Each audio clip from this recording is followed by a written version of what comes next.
Сәлем достар, Түркістан қаласына кіре берісте осындай әдемі екі павлиннің бейнесі бейнеленген. Бүгін 3 қыркүйек 2022 жыл анам мен әпкемді керуен сарайын көрсетуге сіздермен бірге келе жатырмын. Медиасау үйдің кесенесінің жанында гид жүргізушілермен бірге сіздерге таныстырып өтетін боламын. Қазіргі таңда бұл жерге ұрпақ сүйе алмай жүргендер, бала сүйе алмай жүргендер келіп тұрған еді. Қазір жүріп келе жатқан орнымыз. İçine görüp bayılık yok aşı. Енді әрі İşte kırığı da bu da aşk bak. ішіне кіруге ашық емес, бір несі орны бар ғой. Қазір жүріп келе жатқан орнымыз тиісші фонарь, мың шамшырақ, ботанический сад деп аталады. Үш бұрышпен қоршалған талдар, барлығы декоративный талдар, шет елдерден әкелінген талдар, және де будандастырылған талдар болып есептеледі. Әр талдың өзінің астында қандай тал екенін және де қандай талмен будандасқан туралы толықтай ақпарат алуға болады.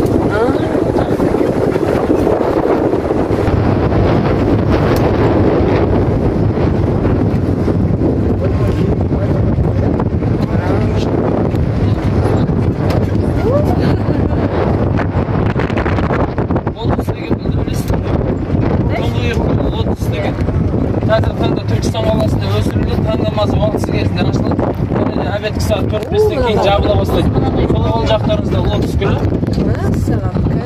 Қашан ашылады дедіңіз? Таң намазы уақытысы кезінде ашылады және обедкі сағат 4-5-тен кейін жабыла бастайды. Байқасаңыздар енді жабылып жатыр. Қазір тоқтай тұрыңызшы. Лотос гүлі. Мынау таң намазы уақытында ашылады екен. Красота. Бұл бізде лотос гүліне ұқсастырып, лотос фонтан, танцующий фонтан, поющий фонтан салынған. Анан қара. Кешкі сағат 9-дан сағат 12-ге шейін музыкалар ойнайды және цвета музыкалар қосылып, соған орай билей бастайды фонтандар. Нешеде басталады? 9-да басталады. Көріп жүріп қоймын лотос гүлін. Сегізде аяқта болмай ма демекті? Сағат 10-да басталады. Сағат 10-да ма? 9-да ішерге қалды. Қазір жүріп келе жатқан орындық Бекзат Татархан даңғылы, Таңсырхан даңғылы екеуінің ортасын қосатын арбатына орындалады. Сол қол жағымызда орналасқан амфитеатр ашық аспан астында концерт өткізетін орын қазіргі таңда жастар орталығы. Одан кейінгі орналасқан Медина Палас 5 жұлдызды қонақ үй осы жылдың келесі жылдың басында аяқталады жұмыстары.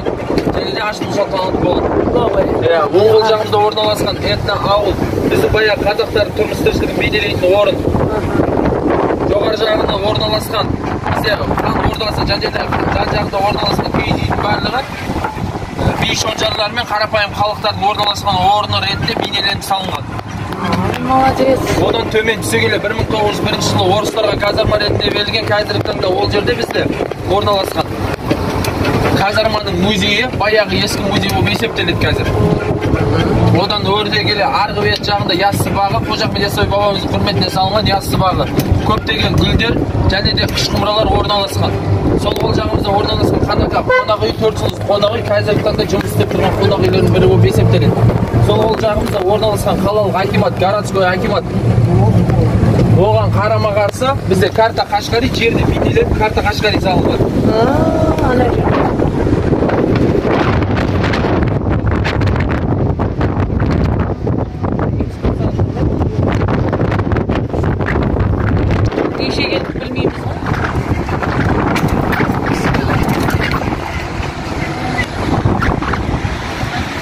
Жағымызда рисующий парктан кешке жақын орнасаң 9-да қосылады, 9-дан асап.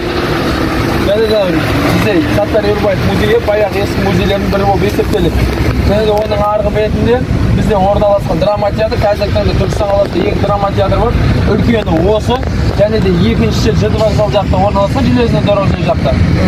Ол жерде реконструкция айтып жатыр ма бұл? Премьерлардың барлығы қазір сол жерде осы жерде өтіп жатыр. Оның бер жағында орналасқан неке сарай, неке қидыратын орнымыз Түркістан облысы болған уақытта Павлодар облысының сыйлығы. Кішкентай 5 жұлдызды қонақ үй Хэмптон Байт Хилтон гостиницасы қазіргі таңда жұмыс істеп тұр 5 этажда. Қазір жүріп келе жатқан орнымыз тұңғыш президент саябағы мен бізде Бекзат Татархан даңғылы Тәукебе екеуінің ортасындағы арбат. Сол қол жағымызға қарасақ, баяғыда келсеңіздер, қолөнер бұйымдарын жасайтын орын және де сататын орын. Қазіргі таңда бұл жері жекелендіруге беріліп, кішігірім қонақ үймен және де тамақ ішетін орын салынып отыр.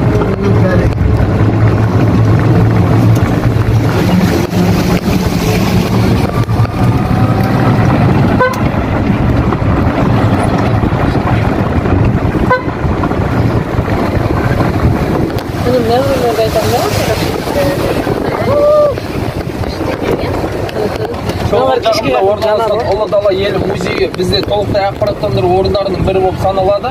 Және де мына жердің барлығы Арбат, Қожа Ахмет Яссауи кесенесі мен Керуен сарай екеуінің ортасындағы Арбат болып есептеледі. Және де сол жағымызда визит центр, сіздер секілді қонақтар күтіп алатын орын. Сіздер секілді қонақтар күтіп алатын орын және де осындай электрокарларды алуға болады осы жерде. Және де мен секілді таныстырып жүретін адамдармен бірге. Түсінікті. Өте жақсы. Сол қол жақтарыңызға орналасқан бұл жерде бізде 21 ханның есімі жазылған хандар монументі. Хандар монументі дегеніміз бұл жерде қай жүздерді басқарған туралы және де қай хандар туралы өмір сүрген туралы жазылған. Қай жылдар өмір сүрген туралы. Оң қол жағымызға қарасақ, бұл жерде бізде орналасқан Күлтөбе кезінде хандардың билерді құрылтай өткізген орындардың бірі.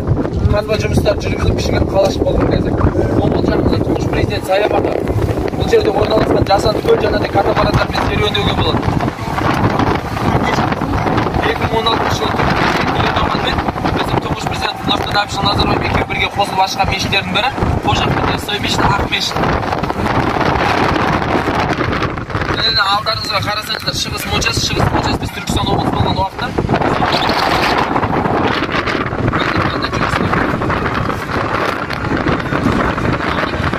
оң қол жағымызда орналасқан Қожа Ахмет Яссауи атындағы музей.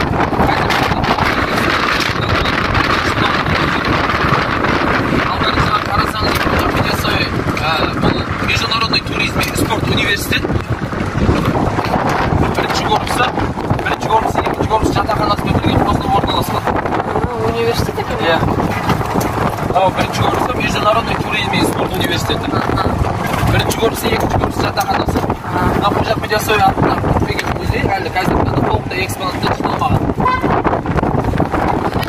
Сол қол жағымызға қарасақ, парақ кітапханасы қазіргі таңда Түркістан облысындағы үлкен кітапханалардың бірі болып есептеледі. Кітаптың қоры 450 мыңға жайықталған.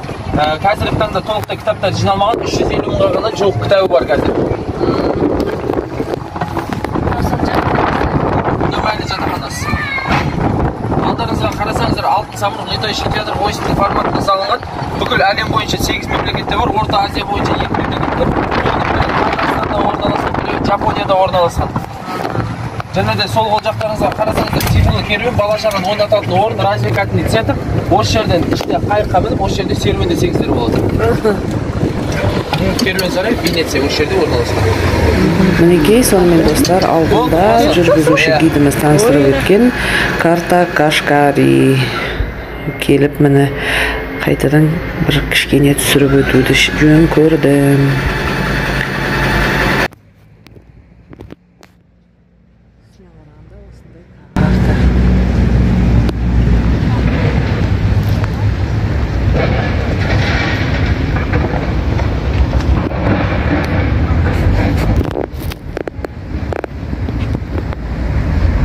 Әдемі гүлдермен бекіткен екен.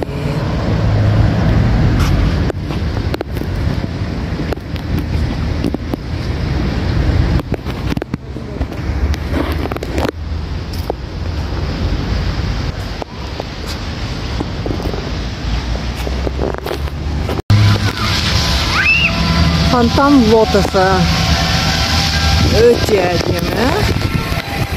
Мінекей.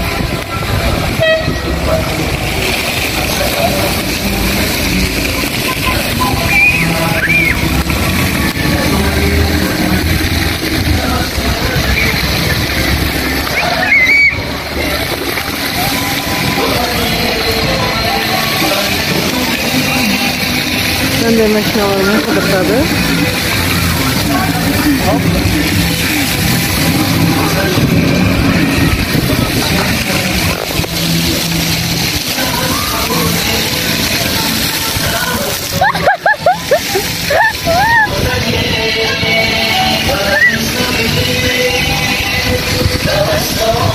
Красота.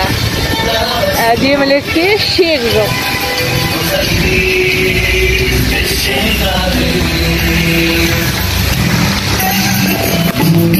Керемет күшті лотос фонтаны өте. Күннен күнге өзгеріп жатқан қала, лотос фонтаны мінекей музыкамен ойнап, билеп фонтан атып тұрған жайы бар. Керемет.